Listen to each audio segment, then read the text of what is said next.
Bismillahirrahmanirrahim. Assalamualaikum warahmatullahi wabarakatuh.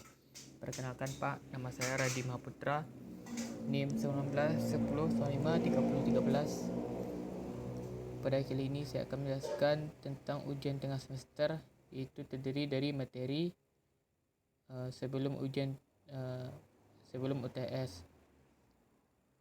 Materi tersebut iaitu blok diagram sistem komunikasi, yang kedua analog to digital converter atau ADC, yang ketiga line coding, yang keempat multiplexing dan multiple access.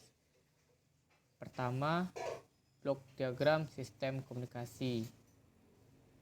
Blok diagram sistem komunikasi terdiri dari beberapa urutan proses. Yang pertama yaitu sumber informasi, itu sebagai output, atau yaitu pengertiannya memberikan informasi sinyal masukan, baik berupa video, audio, dan berupa bentuk fisik lainnya. Dan yang selanjutnya itu transmitter atau juga transducer, yaitu mengubah sinyal informasi tadi ke bentuk karakteristik lainnya. Transmitter itu sendiri terdiri dari encoder, modulator. Encoder itu sendiri itu bertujuan untuk mengoptimalkan penggunaan bandwidth. Dan kemudian itu channel encoder yang digunakan untuk penambahan bit-bit variety, dan tujuannya itu untuk pengkodean kanal. Dan yang ketiga yaitu modulator. Modulator yaitu berfungsi sebagai mempercepat proses transmisi data dan meningkatkan jarak tempuh pengiriman informasi. Itulah blok yang terdapat pada transmitter.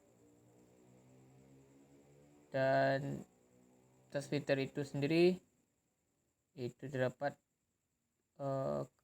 pengkodean kanal. Dan selanjutnya yaitu kanal. Kanal transmisi adalah suatu media elektrikal yang menjembatani antara sumber dan tujuan, yang mana dapat berupa pasangan kabel radio, kabel koaksial, atau serab optik. Dan faktor pembatas untuk laju data pada kanal yang pertama yaitu noise yang terdapat pada gambar. Yang kedua bandwidth kanal. Setiap kanal mempunyai bandwidth yang terbatas. Semakin tinggi data rate berarti pulsa digital yang digunakan semakin tingkat durasinya, maka semakin lebar spektrumnya, sehingga membutuhkan bandwidth kanal yang lebih lebar untuk transmisi. Bandwidth merupakan faktor pembatas utama untuk transmisi dengan menurunkan data rate dan menaikkan kapasitas jaringan.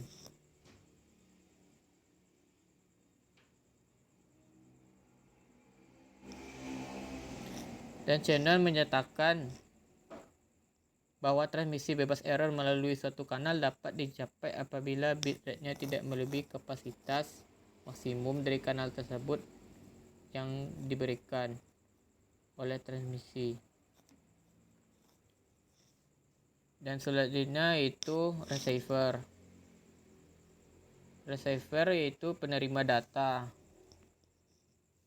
Penerima data terdapat modulator yang bertujuan untuk yang receiver itu dapat demodulator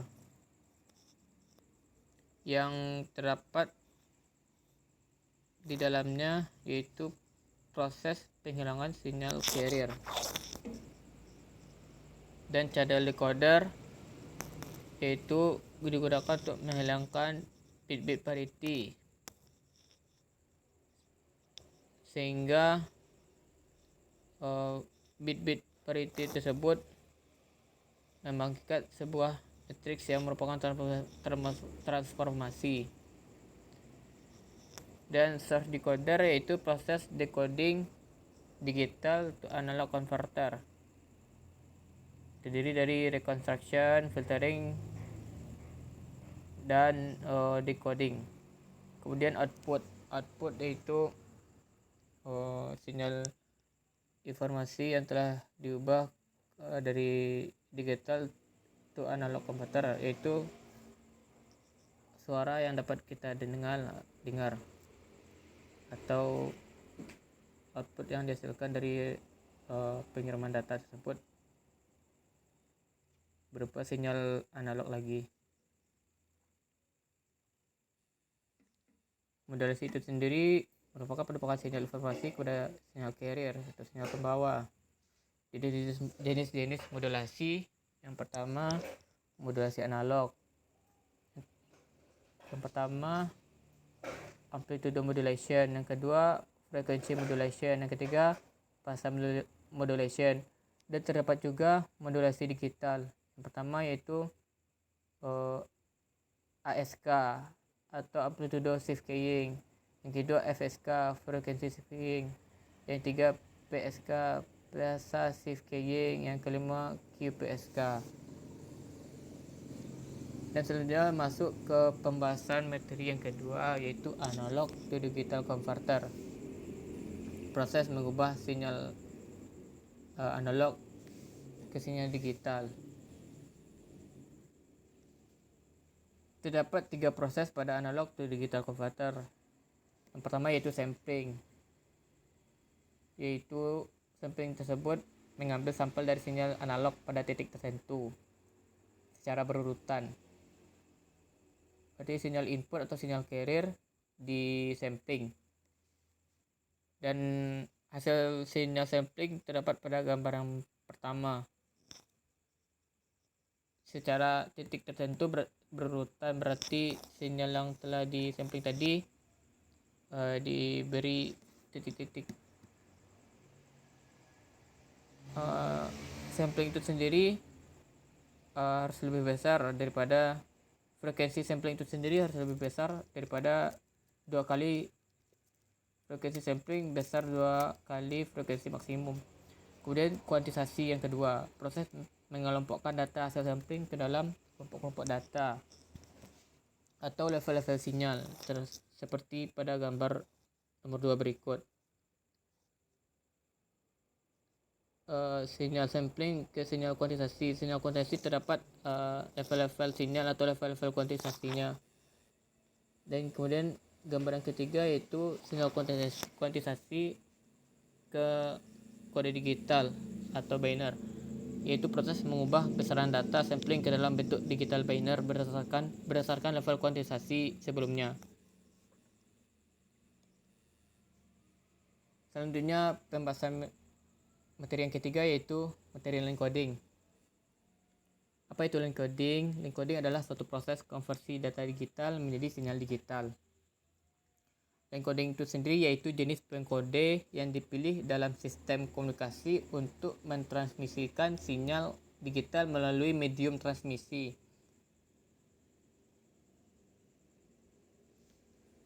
Kemudian bertujuan untuk merekayasa spektrum sinyal digital agar sesuai dengan medium transmisi. Dapat digunakan untuk menghilangkan komponen DC. Yang ketiga dapat dimanfaatkan untuk proses sinkronisasi antara pengirim dan penerima. Yang keempat yaitu pendeteksian error dan pengkoreksian error. Alasan digunakannya line coding yaitu mengubah data digital ke sinyal digital. Berarti data diubah ke sinyal digital tadi. Yang kedua yaitu untuk proses kompresi pada data yang memiliki ukuran besar. Berarti kompresi ini sendiri yaitu memanfaatkan data yang berukuran besar tadi. Kemudian terdapatnya redundansi pada data. Dan keempat, data tidak ada atau noise, interface, fading, dan lain-lain. Terdapat beberapa jenis-jenis line coding. Yang pertama yaitu unipolar, yang kedua polar, yang ketiga bipolar. Untuk unipolar yaitu NRZ. Jenis line coding NRZ ini yaitu mempunyai satu level tegangan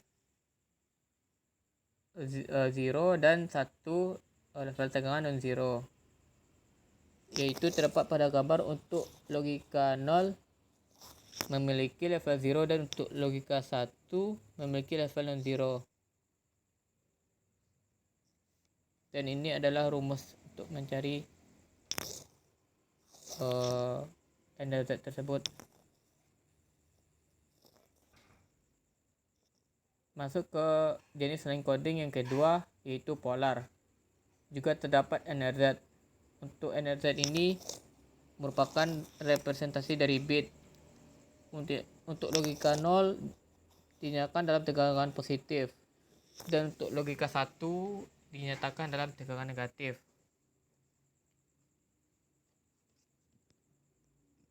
Untuk inverse NRZ merupakan kode dengan ciri inverse level tegangan merupakan nilai bit berlogika 1 dan tidak ada tegangan merupakan nilai berlogika 0.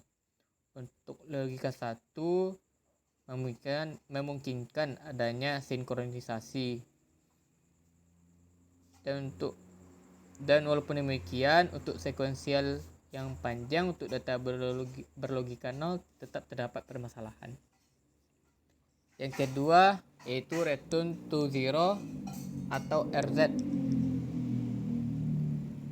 yaitu representasi dari bit. Untuk logika 0 dinyatakan dalam tegangan negatif, dan untuk logika 1 dinyatakan dalam tegangan positif.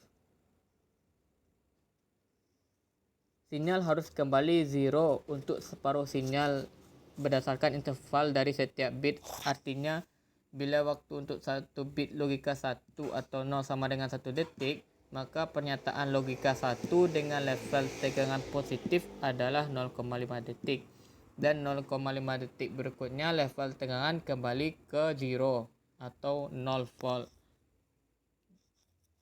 Jadinya separuh sinyal nantinya akan kembali ke 0. Demikian juga untuk pernyataan logika 0 level tegangan negatif adalah 0,5 detik, dan 0,5 detik berikutnya level tegangan kembali ke 0 volt. Terlihat seperti pada gambar.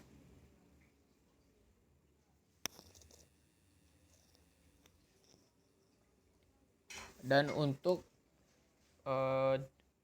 Manchester, jenis line coding Manchester.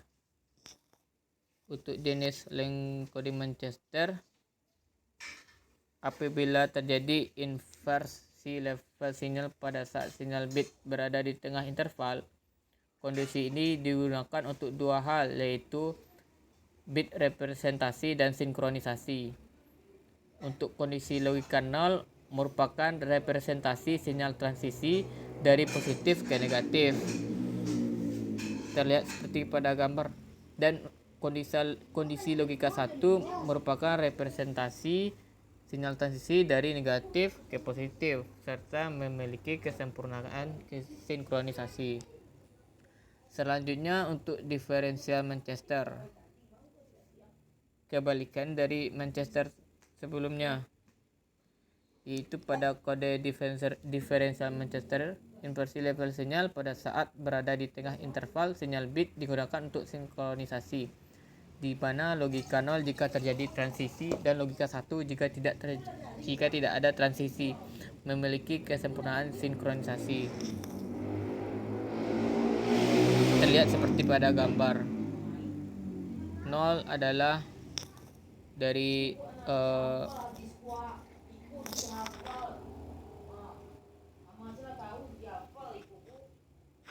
posisi 1 ke 0, dan 1 adalah dari tegangan negatif ke positif. Dan selanjutnya bipolar, dan jenis encoding yang ketiga yaitu bipolar. Terdapat dua pada jenis encoding bipolar ini, yaitu AMI dan pseudo ternary. Untuk AMI, pengkodean AMI bipolar menggunakan level tegangan 0 untuk menyertakan data biner 0. Sedangkan data biner 1 dinyatakan dengan level tegangan min V dan plus V secara bergantian. Dan untuk pengkodean bipolar pseudo ternary, yaitu biner 1 ditampilkan melalui non sinyal pada jalur biner 0. Biner 0 ditampilkan melalui pulsa positif atau negatif. Selanjutnya pembahasan materi yang keempat yaitu mengenai multiplexing dan multiple access.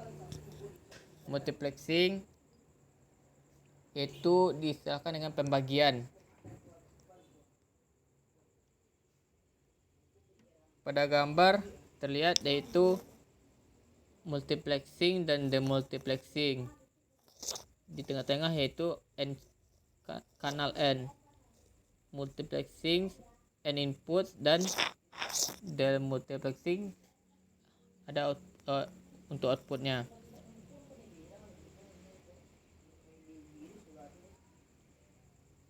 Karena dua stasiun komunikasi tidak akan memakai kapasitas penuh dari suatu data link untuk efisiensi, karena itu dilakukannya multiplexing. Contohnya yaitu multi-drop line, di mana sejumlah perangkat secondary dan sebuah primary saling berbagi pada line yang sama atau jalur yang sama. Dan jenis multiplexing yaitu terdapat multiplexing yang analog yaitu frekuensi division multiplexing, wavelength division multiplexing, dan untuk yang digital yaitu time division multiplexing, yaitu yang pertama tadi bisa juga disingkat dengan FDM, yang kedua WDM, yang kedua TDM. Untuk frekuensi division multiplexing yang analog yaitu digunakan bila bandwidth media transmisi yang digunakan melebihi bandwidth yang diperlukan dari sinyal-sinyal yang ditransmisikan. Sejumlah sinyal dimodulasikan ke frekuensi pembawa yang berbeda-beda. Frekuensi pembawa berlainan di mana bandwidth sinyal tidak overlap. Yang contohnya yaitu broadcast radio dan TV. Sinyal campuran yang ditransmisikan sepanjang media berupa sinyal analog. Terdapat kasus frekuensi division multiplexing yang pada gambar terdapat 6 channel dan memiliki frekuensi yang terdapat waktu. 6 sumber sinyal dimasukkan ke dalam suatu multiplexer yang memodulasi tiap sinyal ke dalam frekuensi yang berbeda. Tiap sinyal modulasi memerlukan bandwidth center tertentu di sekitar frekuensi carrier-nya. Dinyatakan sebagai suatu kanal. Satu sinyal input baik analog maupun digital akan ditransmisikan melalui medium dengan sinyal analog. Gambar A pada gambar menggambarkan spektrum sinyal suara dari 300 sampai 3400 Hz. Bila suatu sinyal di amplitudo modulasi pada carrier 64 kHz, maka seperti pada gambar yang B, yaitu sinyal termodulasi mempunyai bandwidth 8 kHz dari 60 sampai 68 kHz.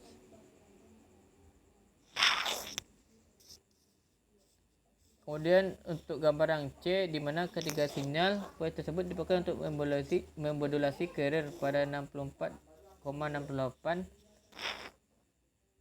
dan 72 kHz. Sinyal suara ini ditransmisi melalui modem dan sudah cukup memakai bandwidth 4 kHz. Dan yang kedua, wavelength division multiplexing.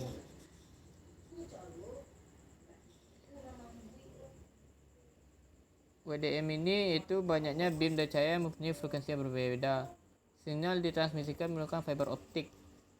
Mempunyai bentuk seperti FDM. Setiap warna cahaya membawa data yang tersebar pada kanal. Yang ditemukan oleh Bell Laboratory pada tahun 1967. Masing-masing pada 10 Gbps, mempunyai rate 1 terabit per sekon. Sekarang tersedia sistem komersial dengan 160 kanal pada 10 gigabit per sekon. Untuk operasinya sendiri itu sama dengan FDM. Banyak sumber yang dibangkitkan oleh sinyal laser dengan frekuensi yang berbeda.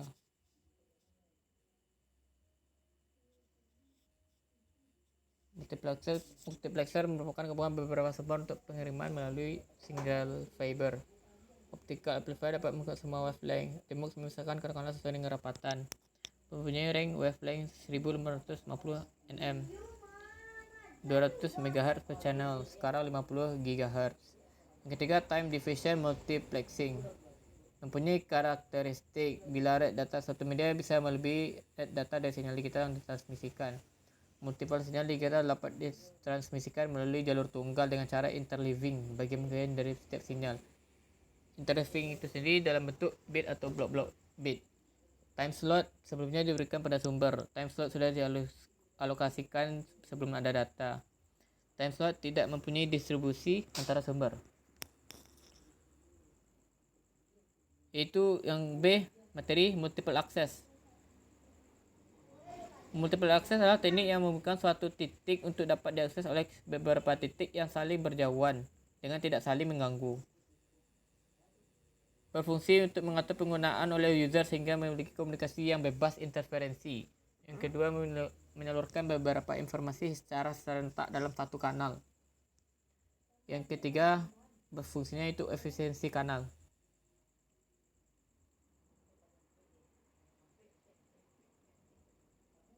Terdiri dari FDMA, TDMA, CDMA.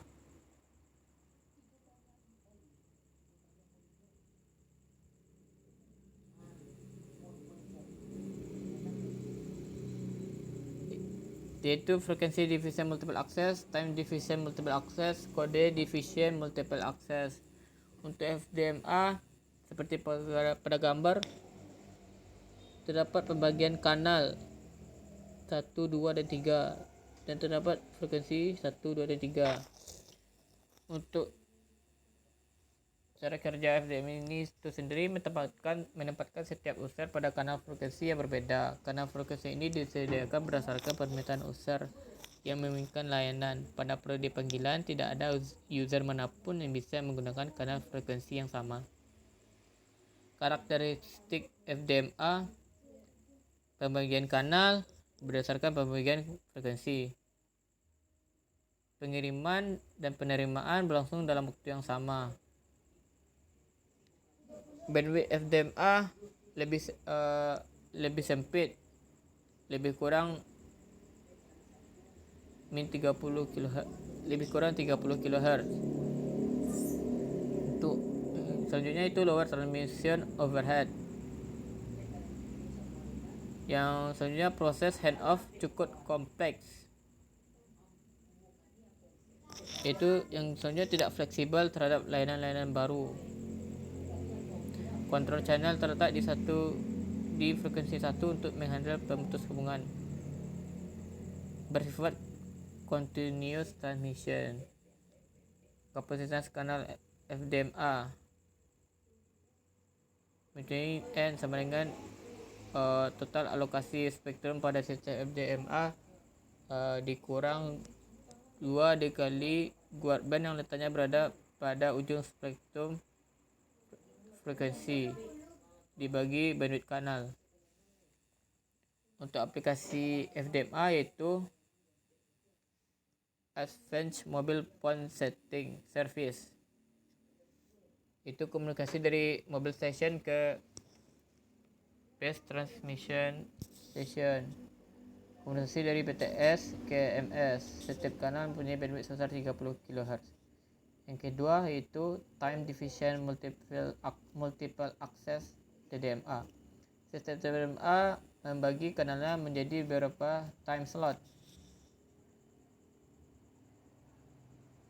Berbeda dengan FDMA, pembagiannya sama, sedangkan untuk TDMA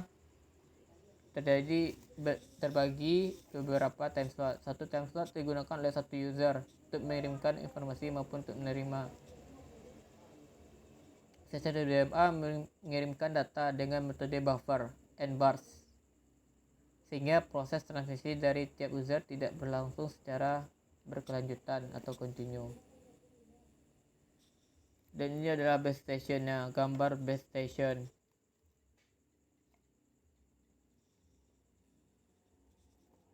Karakteristik TDMA. Alokasi kanal berdasarkan time slot. TDMA menggunakan satu frekuensi carrier yang sama pada banyak user. Tiap user tersebut dibedakan dari time slotnya. Jumlah time slot per frame tergantung banyak hal, diantaranya teknik modulasi, adanya bandwidth dan lain-lain. Data transmission bersifat burst transmission. Untuk kapasitas kanal TDMA dengan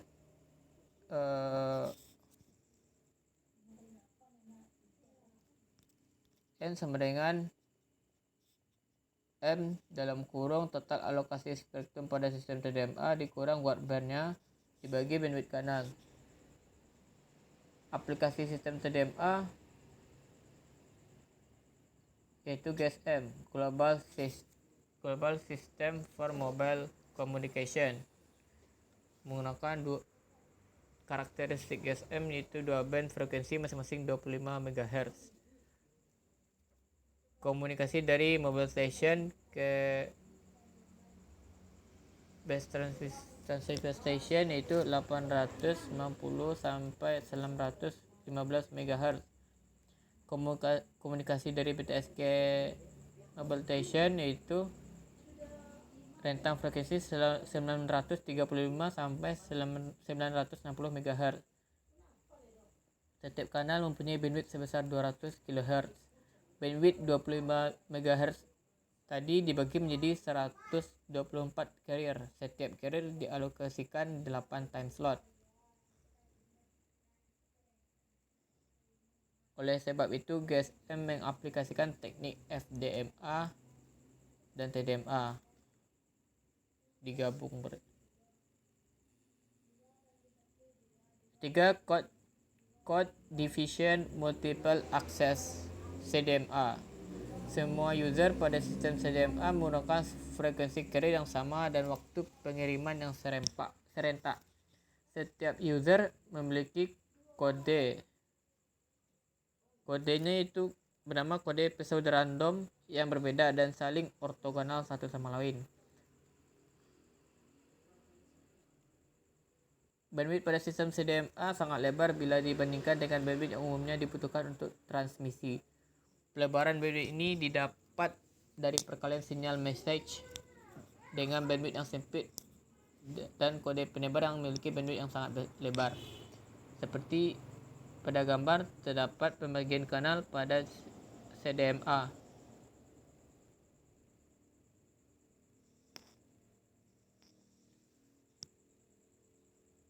Yang mempunyai bandwidth CDMA lebar. Karakteristik untuk CDMA yaitu menggunakan frekuensi yang sama, sistem duplexing, dan dapat menggunakan TDD maupun FDD.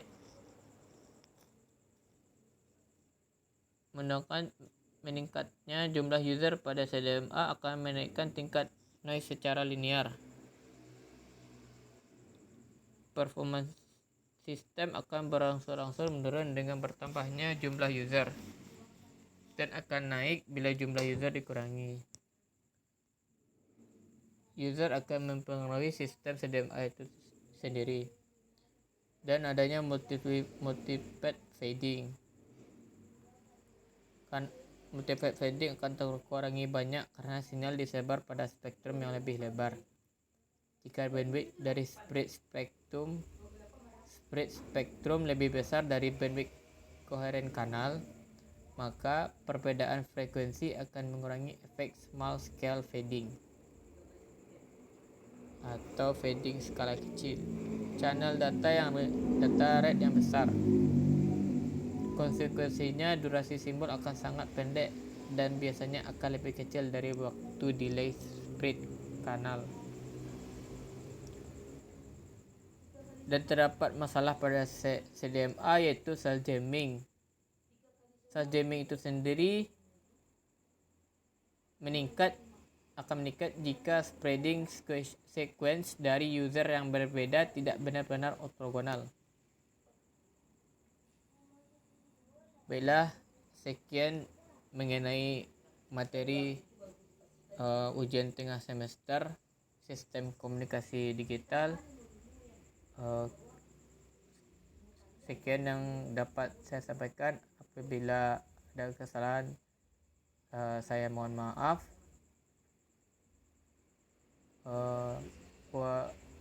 Alhamdulillahirabbil alamin. Assalamualaikum warahmatullahi wabarakatuh.